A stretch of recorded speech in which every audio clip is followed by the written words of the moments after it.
నమస్కారం. లక్ష్యం కార్యక్రమానికి స్వాగతం. దేశంలో ప్రముఖ న్యాయ విశ్వవిద్యాలయాల్లో ప్రవేశానికి నిర్వహించే కామన్ లా అడ్మిషన్ టెస్ట్ క్లాట్కు నోటిఫికేషన్ విడుదలైంది. క్లాట్ ర్యాంకు ఆధారంగా దేశంలోని 19 ప్రముఖ న్యాయశాస్త్ర విశ్వవిద్యాలయాల్లో న్యాయ విద్యను అభ్యసించవచ్చు. కొన్ని ప్రైవేట్ సంస్థలు కూడా క్లాట్ ర్యాంకుతో ప్రవేశాలు కల్పిస్తున్నాయి. ఈ నేపథ్యంలో క్లాట్ పరీక్షా విధానం, సిలబస్ వంటి అంశాలను నిపుణుల ద్వారా తెలుసుకుందాం.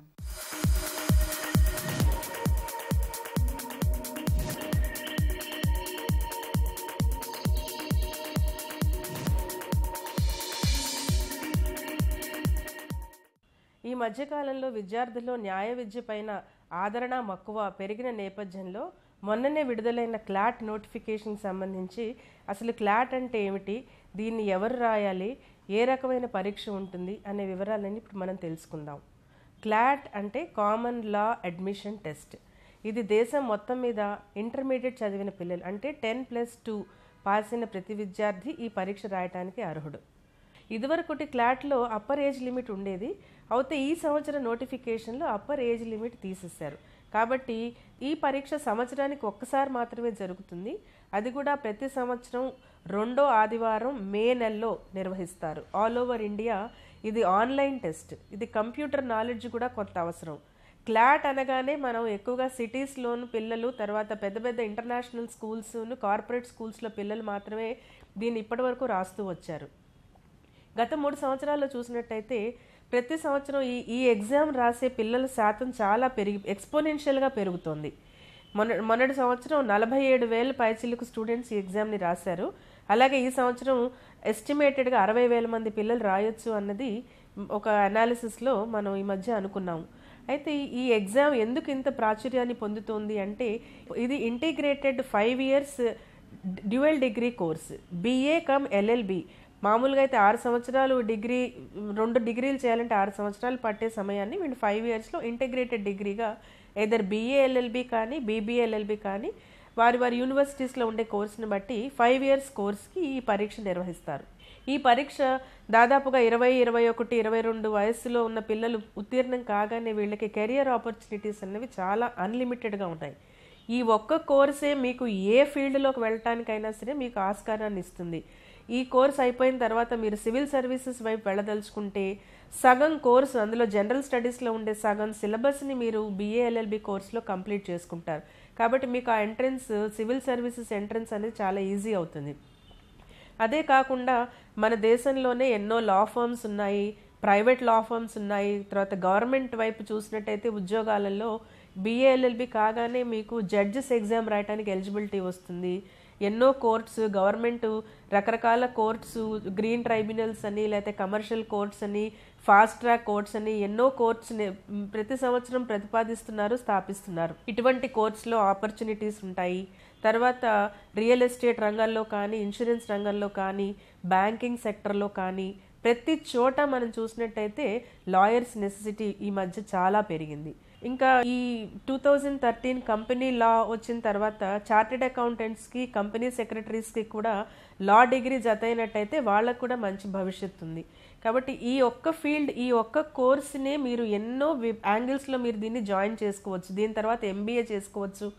లేదా ఫైనల్గా మోస్ట్ ఇంపార్టెంట్గా ఏంటంటే మీరు ఒక మంచి అడ్వకేట్గా స్థిరపడటానికి ఇది చాలా చక్కటి అవకాశం. తర్వాత ఈ పరీక్ష రాయటానికి ఎగ్జామినేషన్ ప్యాటర్న్ ఎలా ఉంటుంది అంటే ఇది కంప్లీట్గా ఆన్లైన్ ఎగ్జాము. దీంట్లో 200 క్వశ్చన్స్ ఉంటాయి. టైం లిమిట్ చాలా తక్కువగా ఉంటుంది. 120 నిమిషాలు మాత్రమే ఉంటుంది. 200 క్వశ్చన్స్ 120 నిమిషాల్లో కంప్లీట్ చేసుకోవాలి. అంటే మీలో ఉండే ఆ ప్రాబ్లమ్ సాల్వింగ్ కెపాసిటీ కానీ, స్పీడ్ని కానీ టెస్ట్ చేస్తారు. సో దీనికి మీరు దగ్గరగా ఒక 6 నెలలు కానీ, ఒక 1 year కానీ ఒక మంచి ఇన్స్టిట్యూట్లో కోచింగ్ తీసుకున్నట్లయితే దీన్ని సాధించడం చాలా తేలిక. 19 నేషనల్ లా స్కూల్స్ ఉన్నాయి, కానీ వాటి మొత్తం సీట్ల సంఖ్య చూసుకున్నట్టయితే 2,300 వరకు దాదాపుగా ఉంటాయి. అందులో ప్రతి రాష్ట్రంలోనూ రిజర్వేషన్స్, SC ST రిజర్వేషన్స్ ఉంటాయి. తర్వాత ఫిజికలీ హ్యాండిక్యాప్డ్, స్పెషల్ డిజబిలిటీస్ వాళ్ళకి 3% రిజర్వేషను, తర్వాత కొన్ని రాష్ట్రాలు OBC రిజర్వేషన్స్ అన్నీ ఉంటాయి. కాబట్టి వీటన్నిటి దృష్టిలో పెట్టుకుంటే ఇది కొంచెం టఫ్గా ఉండే పరీక్ష అనే చెప్పుకోవచ్చు. సో దీనికి మంచి ప్రాక్టీస్. తర్వాత వీటిలో మీకు 5 సబ్జెక్ట్స్ మీద టెస్ట్ ఉంటుంది. ఇంగ్లీష్ ఒకటి, తర్వాత లాజికల్ రీజనింగ్, తర్వాత మ్యాథమెటిక్స్, తర్వాత general knowledge and current affairs, తర్వాత ఆఖరిగా లీగల్ యాప్టిట్యూడ్. మీలో ఉండే ఈ problem solving capacity, current national and international ఈవెంట్స్లో మీకుండే అవగాహన, మీకుండే నాలెడ్జ్, వీటిల్లో మీకు ఈ పరీక్ష నిర్వహిస్తారు. సో క్లాట్ అన్నది బాగా ప్రాచుర్యం చెందుతోంది. సో ప్రతి స్టూడెంట్ ఈ మధ్య లా చేయాలనుకున్న వాళ్ళు ఈ క్లాట్ ఎగ్జామ్ రాయాలనుకుంటున్నారు. www.clatclat.ac.in. ఇది చాలా యూజర్ ఫ్రెండ్లీ వెబ్సైట్. మీరు ఇందులోకి వెళ్ళి రిజిస్ట్రేషన్ ఫస్ట్ చేసుకుని ఆ తర్వాత మీరు అప్లికేషన్ ఆన్లైన్ ఫిలప్ చేయొచ్చు. దీనికి సంబంధించిన ఎంట్రన్స్ ఎగ్జామ్ ఫీజు SC/ST విద్యార్థులు అయితే 3,500 ఎంట్రన్స్ ఎగ్జామ్ ఫీజు. SC/ST కాకుండా మిగతా విద్యార్థులందరికీ 4,000 ఈ ఎంట్రన్స్ ఫీజు. ఇది కూడా మీరు ఆన్లైన్లోనే చెల్లించుకుని ఒక ఫోటో, స్కాన్డ్ ఫోటో, తర్వాత మీరు స్కాన్డ్ సిగ్నేచర్ ఒకటి మీరు దగ్గర పెట్టుకుని ఈ వెబ్సైట్లోకి వెళ్ళి మీరు అప్లికేషన్ ఫిలప్ చేసుకుంటే మీకు ఏప్రిల్ 20వ తారీఖు ప్రాంతంలో హాల్ టికెట్ వస్తుంది. తర్వాత మీరు మే 13వ తారీఖు, ఈ సంవత్సరం మే 13వ తారీఖున ఎంట్రన్స్ ఉంది. కాబట్టి మీరందరూ రాసి ఈ కోర్సులో విజయాన్ని సాధిస్తారని ఆశిస్తున్నాం. ప్రభుత్వ రంగ బ్యాంకుల్లో ఒకటైన సిండికేట్ బ్యాంకు 500 ప్రొబేషనరీ ఆఫీసర్ పోస్టులకు ప్రకటన విడుదల చేసింది. ఆన్లైన్ పరీక్ష, గ్రూప్ డిస్కషన్, ఇంటర్వ్యూల ద్వారా అభ్యర్థులను ఎంపిక చేస్తారు. ఎంపికైన అభ్యర్థులు post graduate diploma in banking and finance course చదవాల్సి ఉంటుంది. ఆ తర్వాత పీఓగా ఉద్యోగాన్ని కేటాయిస్తారు. ఈ నేపథ్యంలో బ్యాంకు ప్రొబేషనరీ ఆఫీసర్ కావాలంటే ఎలాంటి వ్యూహం కావాలో ఇప్పుడు తెలుసుకుందాం.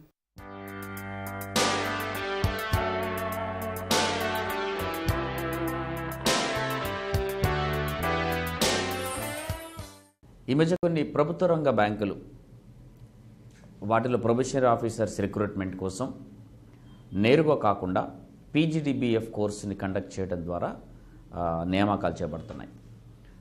PGDBF అంటే post graduate diploma in banking and finance. Manipal university లాంటి కొన్ని యూనివర్సిటీలతో కలిసి కోర్సును నిర్వహించడం ద్వారా అభ్యర్థులను తీసుకొని అటు తర్వాత కోర్సు పూర్తయిన తర్వాత వాళ్ళని బ్యాంకుల్లోకి ప్రొబేషనరీ ఆఫీసర్స్గా చేర్చుకునేటువంటి నియామక ప్రక్రియను చేపడుతూ ఉన్నాయి. ఈ నేపథ్యంలో సిండికేట్ బ్యాంక్ 500 ప్రొబేషనరీ ఆఫీసర్స్ పోస్టుల కోసం ఈ కోర్సు కండక్ట్ చేయడానికి ఒక నోటిఫికేషన్ని విడుదల చేసింది. ఈ కోర్సులో జాయిన్ అవ్వడానికి ఈ నియామక ప్రక్రియ అనేది ప్రొబేషనరీ ఆఫీసర్స్కి సహజంగా ఎటువంటి నియామక ప్రక్రియ అయితే ఉంటుందో అదేవిధంగా రాత పరీక్ష, తర్వాత ఇంటర్వ్యూ, కుదిరితే గ్రూప్ డిస్కషన్ నిర్వహించడం ద్వారా ఈ ఎంపికని చేపడతారు. దీనికి అభ్యర్థులు గ్రాడ్యుయేషన్ పూర్తి చేసి 60% మార్కులతో గ్రాడ్యుయేషన్ పూర్తి చేసిన అభ్యర్థులు ఎవరైనా చేసుకోవచ్చు. అదేవిధంగా SC/ST PWD అభ్యర్థులకి 55% ఉంటే సరిపోతుంది.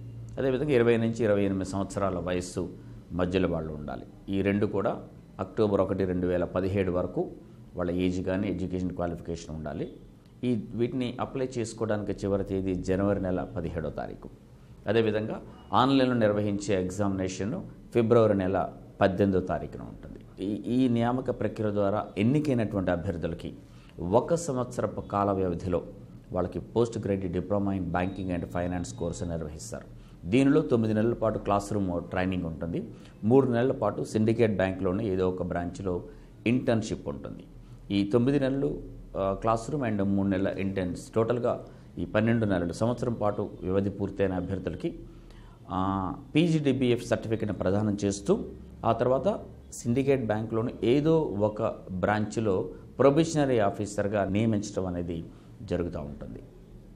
అయితే అభ్యర్థులు ఈ PGDBF కోర్సులో జాయిన్ అవ్వడానికి 3.5 లక్షల కోర్సు ఫీజు ఉంటుంది. అయితే ఈ కోర్సు ఫీజు గురించి అభ్యర్థులు భయపడాల్సిన అవసరం ఏమాత్రం లేకుండా బ్యాంకే ఆ 3.5 లక్షల్ని రుణ సదుపాయాన్ని కల్పిస్తుంది. సో కాబట్టి ఆ రుణాన్ని కూడా మళ్ళీ వాళ్ళు ఇమీడియట్గా తీర్చాల్సిన అవసరం కూడా లేకుండా ఈ కోర్సు పూర్తయిన తర్వాత అభ్యర్థులు ఎప్పుడైతే POగా జాయిన్ అవుతారో ఆ తర్వాత అప్పటి నుంచే వాళ్ళు దాదాపుగా 7 సంవత్సరాల పాటు ఈ రుణాన్ని వాళ్ళు తిరిగి చెల్లించడానికి అవకాశం ఉంటుంది. ఇది ఒక మంచి అవకాశం. అట్లాగే కోర్సు కాలంలో 9 నెలల పాటు ఉండే క్లాస్ రూమ్ కోచింగ్ టైంలో నెలకి 3,000 రూపాయల చొప్పున, అటు తర్వాత 3 నెలల ఇంటర్న్షిప్ కాలంలో నెలకి 15,000 రూపాయల చొప్పున వాళ్ళకి స్టైఫండ్ కూడా చెల్లించడం జరుగుతుంది. అటు తర్వాత అభ్యర్థులు ప్రొబేషనరీ ఆఫీసర్గా జాయిన్ అయిన తర్వాత 5 సంవత్సరాల తర్వాత అభ్యర్థులకి ప్రతి సంవత్సరం ₹1,00,000 చొప్పున మొత్తం 5 లక్షలు బ్యాంకు తిరిగి చెల్లిస్తుంది. కాబట్టి ఇది ఒక చక్కని అవకాశం. ఒకసారి ఈ నియామక ప్రక్రియను మనం చూస్తే అభ్యర్థులకి ఆన్లైన్లో నిర్వహించే ఆబ్జెక్టివ్ అండ్ డిస్క్రిప్టివ్ పరీక్ష ఉంటుంది. దాని తర్వాత అందులో సక్సెస్ అయిన క్యాండిడేట్స్కి ఇంటర్వ్యూ మరియు గ్రూప్ డిస్కషన్ ఉంటుంది. ఈ అన్నింటిలో వచ్చినట్టు మార్కుల ఆధారంగా తుది ఎంపిక జరుగుతుంది. ఒకసారి రాత పరీక్ష ఎట్లా ఉందో చూసుకుంటే దీంట్లో ఆబ్జెక్టివ్ ఎగ్జామినేషన్లో 4 సబ్జెక్ట్స్ ఉంటాయి. Aptitude, reasoning, English, general awareness. ఈ 4 సబ్జెక్ట్స్ కూడా ఒక్కో సబ్జెక్టులో 50 ప్రశ్నలు చొప్పున 50 మార్కులతోని 200 ప్రశ్నలు 200 మార్కులతోని 2 గంటల సమయంలో ఉంటుంది. ఆ తర్వాత ఇంగ్లీషు విభాగంలో నిర్వహించే డిస్క్రిప్టివ్ టెస్ట్ ఉంటుంది. ఇందులో 2 ప్రశ్నలు ఉంటాయి. ఈ 2 ప్రశ్నలకి అరగంట సమయాన్ని కేటాయిస్తారు. అభ్యర్థులకి ఈ 4 ఆబ్జెక్టులు ఉండే 4 సబ్జెక్ట్స్ అలాగే డిస్క్రిప్టివ్ వీటన్నిటిలోనూ విడివిడిగా ఉత్తీర్ణులు కావాల్సినటువంటి అవసరం ఉంటుంది. తర్వాత ఈ ఆబ్జెక్టివ్ ఎగ్జామినేషన్లో ప్రతి ప్రశ్న కూడా నెగిటివ్ మార్కులు ఉంటాయి. కాబట్టి అభ్యర్థులు కాస్త జాగ్రత్తగా చూసుకోవాల్సిన అవసరం ఉంటుంది. అభ్యర్థులకు వచ్చిన మొత్తం మార్కులు డిసెండింగ్ ఆర్డర్లో ఎక్కువ నుంచి తక్కువకి వాళ్ళు తీసుకుంటూ అందులో ఎక్కువ మొత్తంలో వచ్చినటువంటి మార్కుల ఆధారంగా ఇంటర్వ్యూకి సెలెక్ట్ చేస్తారు. ఉన్నటువంటి పోస్టులకి దాదాపుగా 5 రెట్ల మంది అభ్యర్థుల్ని, అంటే 500 పోస్టులు ఉన్నాయి కాబట్టి 2,500 మంది అభ్యర్థులు దాదాపుగా ఇంటర్వ్యూకి గ్రూప్ డిస్కషన్కి సెలెక్ట్ అవ్వడం జరుగుతుంది. ఈ రాత పరీక్షలో వచ్చిన మార్కులు ఇంటర్వ్యూలో వచ్చినటువంటి మార్కుల మొత్తం ఆధారంగా వాళ్ళ తుది ఎంపిక అనేది జరుగుతూ ఉంటుంది. సో ఆల్రెడీ ఇంతకు ముందు నుంచి బ్యాంక్ పరీక్షలు రాస్తున్నటువంటి అభ్యర్థులకి ఇది మరొక పరీక్షగా భావించవచ్చు. అయితే వాళ్ళు గమనించాల్సింది ఏంటంటే దీని ద్వారా ఇదేదో కోర్సు కోసం అప్లై చేస్తున్నాము, ఇది జాబ్కి సంబంధించింది కాదు అనేటువంటి అపప్రదులు, అటువంటి ఆలోచనలు చాలామంది అభ్యర్థులకు ఉంటాయి. వాళ్ళు గమనించాల్సింది ఏంటంటే ఇది కూడా ప్రొబేషనరీ ఆఫీసర్ వేకెన్సీసే, కాకపోతే నియామక ప్రక్రియ మరో విధంగా పీజీడీబీఎఫ్ కండక్ట్ చేయడం ద్వారా ఉంది. కాబట్టి ఏమాత్రం సంకోచం లేకుండా అభ్యర్థులు దీనికి అప్లై చేసుకొని ప్రిపేర్ అవ్వాల్సినటువంటి అవసరం చాలా ఉంటుంది. అట్లాగే ఇప్పటి నుంచి మనం చూసుకుంటే ఎగ్జామినేషన్కి దాదాపుగా 40 రోజుల సమయం మనకి వస్తుంది. 40 రోజుల సమయం ఆల్రెడీ ఎగ్జామినేషన్ ప్రిపేర్ అవుతున్న అభ్యర్థులకైతే చాలా మంచి సమయంగానే చెప్పొచ్చు. మనం ఆల్రెడీ ప్రిపేర్ అవుతూ ఉన్నారు కాబట్టి ఇంతకుముందు ఐబీపీఎస్ పీఓ పరీక్ష, ఐబీపీఎస్ క్లరికల్ పరీక్ష రాసుకున్నటువంటి అభ్యర్థులైతే అదే వాళ్ళ ప్రిపరేషన్ని కంటిన్యూ చేసుకుంటే 40 రోజులు వీలైనటువంటి టెస్టులు రాసుకుంటూ వెళ్తే వారికి సరిపోతుంది. లేదు కొత్తగా అభ్యర్థులు రాస్తూ ఉన్నట్టయితే వాళ్ళు చేయాల్సిన పని ఏంటంటే 40 రోజుల సమయం కొద్దిగా తక్కువ సమయం కాబట్టి ప్రతిరోజు ఎంత లేదన్నా 10 నుంచి 12 గంటలు 14 గంటల దాకా కూడా సమయాన్ని కేటాయిస్తూ ముందుగా ఈ 4 సబ్జెక్ట్స్ ఉన్నవే, కేవలం 4 subjects aptitude, reasoning, English, general awareness. ఈ 4 సబ్జెక్ట్స్కి కొంచెం ఎక్కువ సమయం అంటే అభ్యర్థులకి arithmetic and reasoning, aptitude and రీజనింగ్కి ఎక్కువ సమయం పడుతుంది. కాబట్టి ఈ 2 సబ్జెక్ట్స్కి కొంచెం ఎక్కువ సమయం కేటాయిస్తూ అలాగే కరెంట్ అఫైర్స్, జనరల్ అవేర్నెస్ అంటే కరెంట్ అఫైర్స్ కాబట్టి గత 5-6 నెలల్లో సంభవించినటువంటి తాజా పరిణామాలు కాబట్టి వాటిని చూసుకుంటూ ప్రతిరోజు ఒక గ్రాండ్ టెస్ట్ తప్పనిసరిగా రాస్తూ ఎగ్జామినేషన్కి ఒక 15 రోజుల లోపల ఈ మొత్తం పూర్తిగా చూసుకొని గ్రామర్కి సంబంధించినటువంటి డౌట్ ఏదైనా వస్తే ఆ పర్టికులర్ పార్ట్ని వాళ్ళు రెఫర్ చేసుకుంటూ ఆ గ్రామర్ పార్ట్ని రెఫర్ చేసుకుంటుంటే వాళ్ళు చాలా బాగా చేసేటువంటి అవకాశం ఉంటుంది. ఈ 45 రోజుల ఈ సమయాన్ని వాళ్ళు జాగ్రత్తగా ఉపయోగించుకుంటూ ప్రాక్టీస్ బాగా చేసుకుంటూ పోతే బ్యాంకులో ఉద్యోగం ఈ కొత్త సంవత్సరం 2018లో బ్యాంకులో ఉద్యోగస్తులుగా ఆఫీసర్గా జాయిన్ అవ్వడానికి ఒక చక్కని అవకాశం మీకు నోటిఫికేషన్ కలగజేస్తుంది. నేడు వ్యక్తిత్వ వికాసానికి అనేక మంది కొత్త నిర్వచనాలు ఇస్తున్నారు. కానీ అసలు వ్యక్తిత్వం అంటే ఏంటి? ఎలాంటి శీల నిర్మాణం, మనోవికాసం ఉండాలో స్వామి వివేకానంద ఎప్పుడో స్పష్టంగా చెప్పారు. భారతీయ యువత ఎలా ఉండాలో కూడా సూచించారు. ఎన్నో వ్యక్తిత్వ వికాస పుస్తకాల సారాన్ని వివేకానంద ఒక్క సూక్తితో చెప్పేవారు. జనవరి 12 స్వామి వివేకానంద జయంతి నేపథ్యంలో నేటి యువత ఆయన నుంచి ఎలాంటి స్ఫూర్తి పొందవచ్చో గెలుపు మంత్రంలో తెలుసుకుందాం.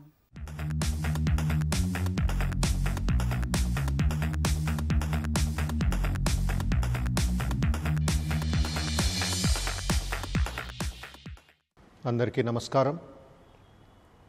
నేడు స్వామి వివేకానందుల వారి సందేశం మరియు ఆయన ఇచ్చిన ఉపదేశాల గురించి మనం చర్చించుకుంటున్నాం. ఈ సందర్భంలో ఒక ముఖ్యమైన విషయం స్వామీజీ చెప్తారు. 3 ముఖ్యమైన అంశాలు ప్రతి వ్యక్తికిను ప్రతి దేశానికి చాలా అవసరం ఉంది. వాళ్ళు మహత్వాన్ని పొందాలి, జ్ఞానులవ్వాలి, ఒక దేశం ఉన్నతి స్థితికి వెళ్ళాలంటే ఈ 3 చాలా ఇంపార్టెంట్ అని, ముఖ్యమని స్వామి వివేకానంద చెప్తూ ఉండే సందర్భాలు ఉన్నాయి. మొట్టమొదటిది conviction in the powers of goodness.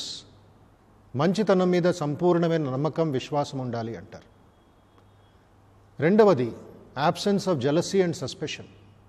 ఈర్ష్య మరియు ఇతరుల మీద మనం వాళ్ళ తప్పుల్ని, లోపాలని కనిపెట్టడం, అది కూడా ఉండకూడదు, యాబ్సెన్స్ అంటారు. కంప్లీట్గా అది నిర్మూలం అవ్వాలి. మూడో ముఖ్యమైన అంశం to help all who are trying to be and doing good.